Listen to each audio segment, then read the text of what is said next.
All the single ladies, all the single ladies. I am sorry I did that, but I'm not sorry about this week's guest. We have Dr. Jaime Kaplan. She is a single mother by choice. This is a really great conversation because that's a tough thing to do, and Dr. Jaime is really crushing it. So we get to learn about how she's juggling everything on her own, how she came to the decision to be a single mom by choice, and does she have any time for herself? By the way, I'm Anthony Franzese. Happy New Year. I appreciate you listening. If you enjoy this conversation, please click the follow button, leave me a rating. That'd really mean the world to me. It's the best way to help grow the podcast. Anyway, on to the show.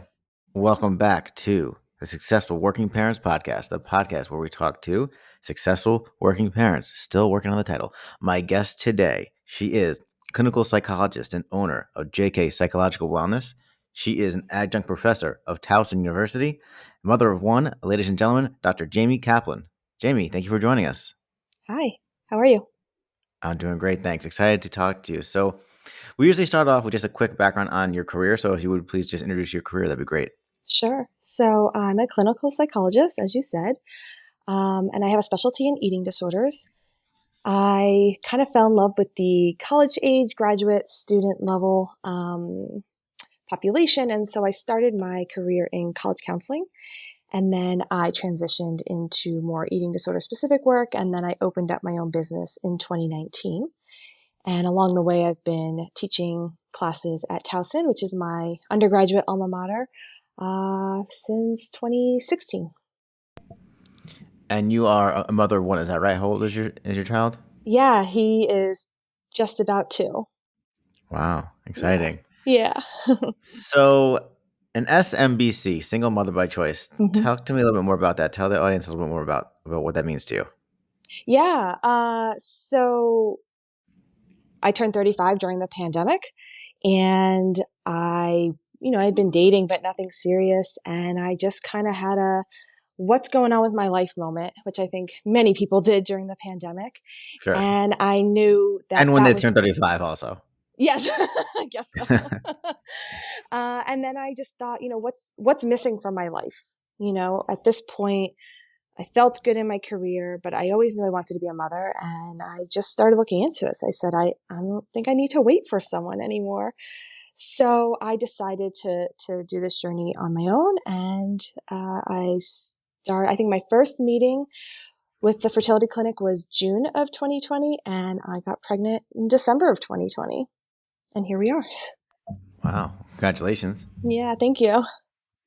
So what sort of pros and cons did you have to weigh making the decision to go at it on your own, and has it played out the way you thought it would? I don't think anything plays out the way you thought it would, right? Sure. Yeah, I mean, I think, you definitely have to think about the financial aspect and the emotional support aspect, the physical support aspect. But like I said, I think being a mother was something that I always envisioned, and it was something that I knew I wanted. And so I figured out how to make it work. I mean, I figure it out every day. Yeah. I like to say everything is a season.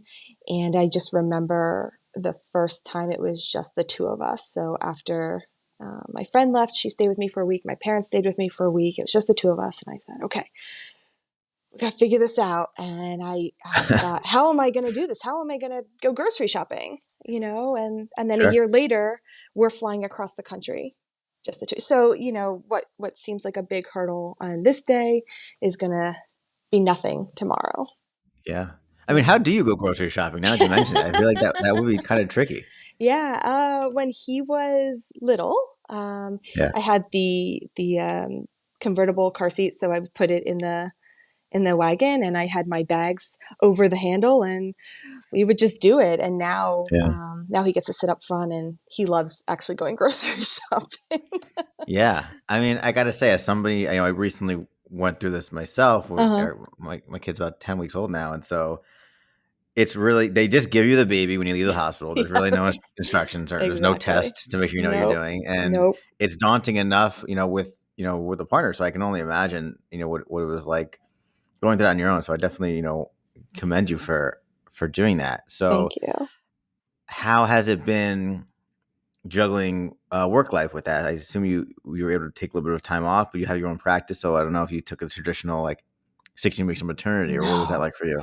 no. So that's the pros and cons of having your own business. I certainly have financially, I'm able to support us, and I have a little bit more flexibility because I can make my own schedule, and switch things around as I need. But it's my business, so I don't get days off. I don't get paid time off. So I had saved a little money, so I took about 2.5 months maternity leave, and then had to jump right back. So he started daycare about this time for you, about 10 weeks. And Yeah, it was which is harder on me. early, It, right? it is. It was harder on me than it was him. He did great. I cried every day for a week. But he's thriving. He's doing great. And yeah, so like I said, for the most part, it's okay because I have a little bit of flexibility. It does get tough when he's sick because I'm the only one that has to stay home to take care of him. And Yeah. I do see some clients in the office, but I have telehealth, which has been a nice blessing. And Hmm. some don't mind if he's running around in the background. And if the others who do, we reschedule, and we've made it work. We figure it out. Yeah. Yeah. I mean, I imagine that you got to be really busy, right? Yes.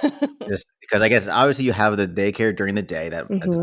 helps kind of block off the 9 to 5 ish time, but then it's just you in the morning. And it's just you after work, right? Yes. So what's that like? It's busy. Yes. So I I wake up at 5:30 by choice because I'd like to get in about an hour time to myself. So that's the time where I can take a shower, get ready, try to eat some breakfast just in quiet. I'm an introvert by nature, so the quiet is nice. Yeah. Then he's up and we're playing, getting ready. Then I go to work and we come home, dinner, bath, books, songs, bed, rinse and repeat.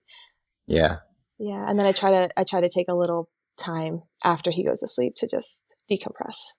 Yeah. I mean, is there a time for you to do any self-care, or like are you what like how do you make any time for yourself other than just kind of that, I guess, that Yeah. little window in the morning and the evening? Yeah, I mean, so I preach self-care to my clients all the time. So it is very important. It definitely looks very different from how it looked pre-baby, Hmm. but Mondays are my teaching days, and so I try not I keep strong boundaries with work. So I don't Yeah. see clinical patients in the afternoon. So Monday afternoons I'll get in a workout or, call a friend I haven't talked to in a long time. Friday mornings I have open as well. I start later on Friday so I can fit in appointments, errands, or just sitting on the couch and reading or watching TV and Sure. just doing nothing. Sure. Yeah. A little silence, right? Yes, yes.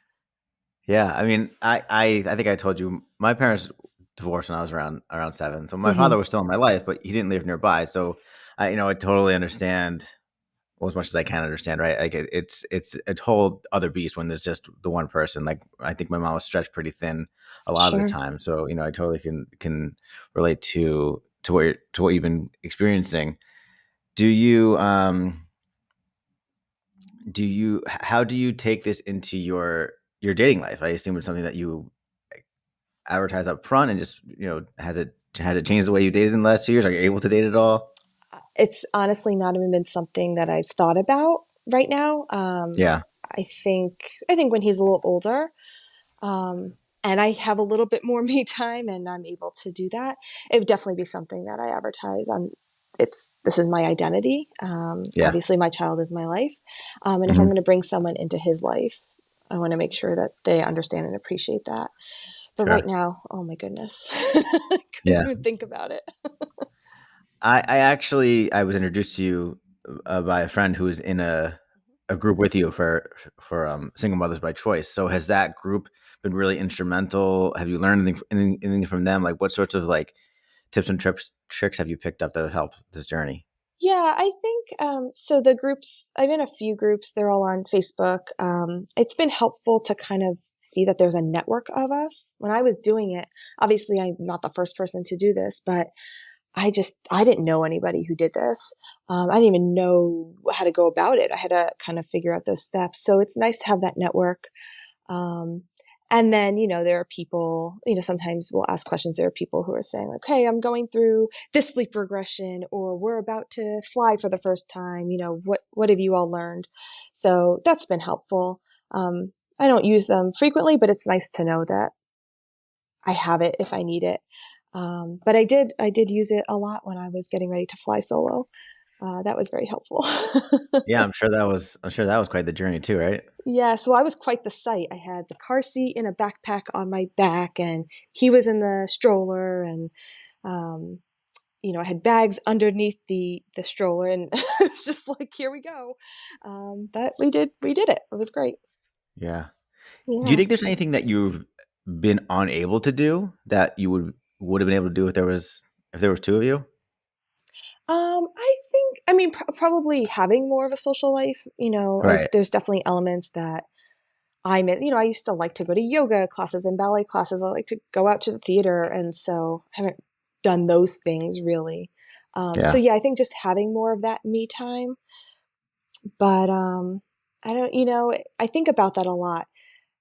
But because I didn't have a great sleeper. He didn't sleep through the night until 18 months. Oh man, Yeah, that's tough. yeah. That might be the toughest part of this whole story. Sorry, I hope that's not saying it's going to happen for you. Yeah. But I was nursing, and the reality is I would have been the one getting up anyway. Sure. So yeah, every once in a while, I wish I had someone to even do the dishes, take out the trash. But when I think about it, unlike your mom who was partnered and then had to learn how to be a single mom, this is all I know. Yeah. So in that regard, it may be a little easier. Hmm. And it's just part of, yeah, it's just part of the schedule. I think the other piece too is I get to avoid arguments with a partner. Yeah. I'm raising Sure. my child in a way that I want to raise him, and I don't have to take into account someone else's opinion in that regard. Sure. Yeah, so it would be nice if Yeah. someone can, watch him when he's sick, but we Yeah. make do. We make do. If you could go back to the early 2020 when you were making this decision, is there anything you would have done differently? Would you have waited longer, or just set things up in a different way, or like how would you approach it differently, if at all? Yeah, I don't. It's interesting because I think prior to 2020, I always said 40 is my age. If I hit 40 and I'm not married or I'm not partnered and I'm not a mother, like I need to figure something out. And then the pandemic hit 5 years earlier than expected. And Sure. I'm glad I did what I did when I did it. When I went to the fertility clinic, I didn't have any issues except uh, they found diminished ovarian reserve, which doesn't affect the quality of your eggs necessarily, but you have fewer eggs than expected at your age. So who knows Sure. if I waited that extra 5 years, if I would have even been able to do this. Yeah. So I guess it worked out the way it needed to. Do you do you feel like one is enough for now, or what are your thoughts on growing the family? Yeah, I think, IVF is hard, and I am incredibly lucky. I only did one. I only had to do Mhm. one round. I did one transfer, Yeah, and it very took. lucky. Yeah, I'm very very lucky. I know that. But IVF is tough and it's expensive, and he's expensive now. So I think we're good. I think we're good, the two of us, for right now. Yeah. Yeah. So what else could you share as far as like just making it all work? Like other single parents out there, or just parents out there in general. Like what have you found to be successful with juggling work and family life? Yeah, I think, like I said, boundaries. Boundaries are super important. I do work 9 to 5 typically. And so when I see my last client, we end exactly on the dot, and, laptop down, I'm out the door to get him. I try not to bring work home with me if I can. Yeah. And obviously I try not to bring him into work with me if I can. All my clients and my students know that if the phone rings, it's daycare and I have to take it. Otherwise we're good. But boundaries and then time management, really, I have always been a planner. I've always been very organized, and that has just been, I think that's been the saving grace. I think a week ahead. I plan our meals 2 weeks in advance, breakfast, lunch, and dinner, Yeah. which is helpful in terms of grocery shopping, but also, I don't want to fight with a 2-year-old at 5:30 after working a full day and figuring out what to cook. It's done and we can move on. Sure. Yeah. Yeah. How about just like the mental health side of things? I mean, Hmm. you're a psychologist, so I'm sure you have some thoughts on how to like preserve mental health and like balancing that with everything that's going on. So what tips do you have for it's just, it's very straining, right, on your mental well-being being a new parent Sure. and work and parenting and not sleeping enough. So what tips do you have for that? Sure. I mean, support. Number one is support. So I'm very lucky. I have a really good support system. Um, I don't have too many people who live very close that can, come over immediately, but I do have a good friend who, even though she's an hour and a half away, we both had the stomach bug at the same time, my son and I. And I said, "All right, it's a Mayday call. I need you over here." Yeah. And she came, and it was very helpful. Great. But emotional support is super super helpful. Making other, mom friends or getting the kids together, just to commiserate sometimes, And then, like I said, definitely finding pockets of time for you. So yeah, it does look different from what it used to, but still finding the quiet, or the chaos if that's what you prefer. But doing something that just makes you happy. That's kid free. Yeah. Because as much as I love my son and he makes me so happy, I just need a minute so that I can be a better mom for him. And you think that being a business owner has made it easier or harder? Uh, I mean, the hardest thing is, essentially I see a client, I get paid. I don't see a client, I don't get paid. So Yeah. that can sometimes be stressful just in terms of the money. But I honestly think the flexibility that it affords me and Sure. me being able to call the shots, I think that's been super helpful. Yeah, and I think being able to close your laptop at 5 o'clock, I think is Hmm. generally helpful as well. So I'm sure you still take some things, quote unquote, home with you, and I'm sure things are still on your mind, but you don't necessarily have like a boss asking you for stuff at 8 p.m. at night, right? Exactly. Right. Yeah.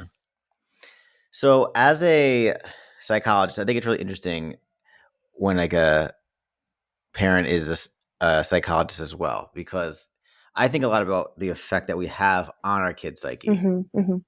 I'd love to hear your thoughts on that in general, but you must have a lot of thoughts on the right way to like develop a child's brain and things like Right. that, right? So like Right. how do you I guess find the balance between bringing what you know to be clinically valid, but also just obviously letting your kid be a kid and kind of develop in his own way. How do you find that balance? Yeah. Usually 5 seconds too late.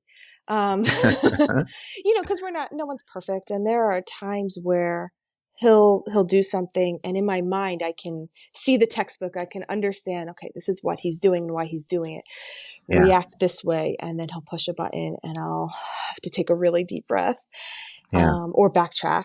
But, I think the biggest thing is understanding. Okay, so my kid is 2. He's 2. He's not 10. He's not 15. His understanding capability is small, and I need to remember to work within that. And so, we do a lot of naming of emotions, which is maybe a psychologist trick, but, yeah, when he's crying because I said no, okay, you're upset that you can't do this. And he'll say yes. And I'll say, okay, boundary's still going to stick. And I validate that you're upset. I'll say that in 2-year-old speak. So that he understands I'm not trying to be against him. We're together. Um, and honestly, at this age, it's just interact, talk to your children, be positive to them. Don't shame them. Don't compare them. They're going to get enough of that when they're in school, sure, unfortunately. So we yeah. just need to remain their safe space. And are there times when you're just like the textbook's wrong on this one, like this is failing me? Yeah, I mean, in terms of textbook, I think of developmental. I never read, I read some books when I was pregnant. I never read the books on, how to raise the child. And like you said, they certainly do not give you a manual in the hospital. Yeah, Um, but yeah, I mean, the one thing that I often tell new parents is take other people's advice with a grain of salt. What worked for them and their kid may not work for you and your kid. So figure out what fits for you, take that advice, leave the rest of it. Because I think especially in the beginning, we're so vulnerable. We don't know what we're doing. We're tired. We're overwhelmed. And if we have someone we trust say, oh, do X, Y, and Z, and we do it and it doesn't work, then we feel like failures. And that's not helpful. And it's also not accurate. Yeah. So, yeah, it's really about learning about your individual child. Are there any resources that you would recommend, like from your clinical background, like that have been really helpful? Like as far as like Um, a book or anything like that? yeah, like I said, honestly, I haven't really ventured into any books on parenting. I don't, I haven't had time. So I no, I can't because, and that's also, this is not my area. My area is, young adults, which is Yeah, in some ways very different and in other ways very similar. sure. But, I do take into consideration my specialty, which is eating disorders when we're eating and not using food as, reward or punishment, trying to get him to have good habits and to model good habits. Yeah. That's interesting. Yeah. Is there anything that you'd recommend just as, during eating time and Yeah. feedings like the parents can keep an eye on? Um, not forcing anything. Your kid will tell you. I mean, sometimes toddlers, they're too busy to eat and you have to remind them, but they'll tell you when they're full. They'll tell you when they're hungry. Sometimes they'll tell you what they want. But I think that if you try to do family dinners or family meals as often as possible and try to eat the same things as your kids as often as possible, they're watching you, you're modeling that this is food that we want to eat. Um, and it's not punishment. Like, you eat your broccoli, but I don't have to. No, we're both going to eat broccoli. And I use broccoli as an example because my kid actually loves broccoli. Yeah. But then we can also eat desserts and that's okay. And not commenting on gaining weight or, oh no, you can eat this, but mama can't. We eat together. Yeah. Yeah. So when I was a kid and my parents just sat me down and said, "You can't leave till you eat those peas," is that Yes. I wouldn't recommend that, right? No, no. Sometimes, sometimes I'll ask him to take another bite if he's not eating a particular food. But Yeah. when we sit kids down, if you remember, like the Clean Plate Club, we're basically teaching kids ignore your body's cues of when you're full All right. and finish what's in front of you, and then they're going to grow up to think that they always have to do Yeah. Well, mom, dad, if you're listening, that. Sorry. big mistake. But we love you anyway. All right. Well, we're gonna move into the final segment called Jamie's Advice Corner. Okay, I'm gonna ask you for some advice on a few different topics. You ready? Okay. Yes. Okay, great. Well, the first one is, what advice would you have for somebody who's considering becoming a single mother by choice? Yeah, do some research, look into different clinics in your area and, um, see what your different options are. And if nothing else, just get tested to see if you are healthy and able to do this process. And then if you're going to do this, establish a support system 100%. We all have great friends when we're single and childless, and then life happens and people's own children, their own spouses get in the way. And so who are the people, at least one or two, who are going to be there for you, and make sure that they have that, because it's a tough process. Before you even have the kid, it's a tough process. And then making sure, just in case, especially in those first few weeks. Yeah. Well, what advice do you have for a busy working parent that feels like they have no time for themselves? I would say figure out where you can carve pockets. So, we as a society, we waste a lot of time, scrolling on our phones, um, or just, playing games on our phone, doing a lot of things on our phones. And so we may lose out on pockets of time that we don't even realize that we have. So, I didn't even mention this before, but during my lunch hour at work, I will often, eat my lunch while listening to a podcast, or, I'll go for a walk, and that's another hour where I've carved out a pocket of time for myself. So, 15 minutes before bed, 15 minutes in the morning. I'm a morning person. That's why I choose to wake up early. If you're not, maybe your time is in the evening or in the middle of the day, when the baby's napping, maybe. People always say nap when the baby naps. That advice didn't work for me, especially as a single Yeah. parent, because that's Yeah. when I needed to get stuff done. But I know. I feel like um, that's like the biggest like misnomer is like you can't just do everything when they're, Because then it's like, oh yeah, then cook dinner when they're cooking dinner, right? Like, Right. Right. So I would say find what works for you. And even if you're carving 5 minutes here, 5 minutes there, 5 minutes is 5 minutes. It doesn't have to be a full hour. yeah. Just moments to breathe. Yeah. What is the best advice you've ever received? The best advice I ever received was the piece about everything's a season. This is where you are today, and maybe you'll be there tomorrow, but in a few months, it's going to be completely different, and that's been accurate. And Yeah. so I think as your child ages, I don't know that it gets easier. It's just different. So the worries that I had when he was a newborn are different than the worries I have today, and that's going to be different than the person who just dropped their firstborn child off at college, so they're just different. Yeah. What advice would you give to your former self? Um, I would tell my former self, I would yell at my former self for ever saying I was bored. Um,